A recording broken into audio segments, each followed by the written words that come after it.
Weh, zaman sekarang keluar rumah pun risau weh. Ada isu sikit je jadi artis viral, babe.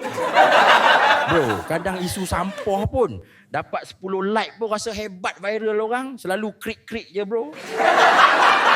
Bro, kalau ada isu dengan VIP, okey jugalah nak viral ni. Perangai haram jadah sangat kan. Weh, kalau tak puas hati dengan kaki rasuah ke, viral je lah. Kasih terbakar mengigau tidur malam. Tapi ni bro, bergaduh dengan budak rempit. SPM pun ponteng beria viral level bangang je bro. Bro, budak tu dah lah gelap masa depan. Kau smackdown sampai tak nampak jalan dah bro.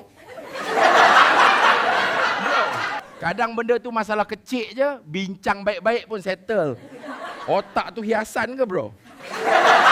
Bro, kita viral orang letak gambar, letak nama. Family dia pun tak pasal kena maki percuma, babe.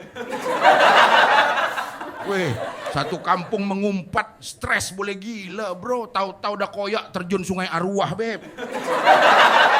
Weh, ada orang, bro, kerja dia memang cari makan dengan isu viral. Mengumpat pun boleh kaya, babe. Bro, ada isu panas, dia dapat duit, babe.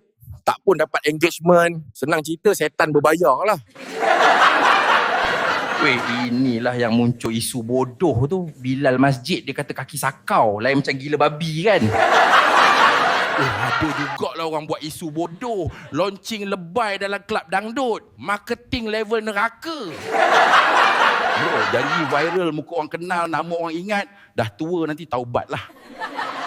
Kalau sempat lah kan. Weh bro, viral orang ni seronok bro. Tapi jangan lupalah, setan pun tumpang enjoy ada bahalul buat kerja free.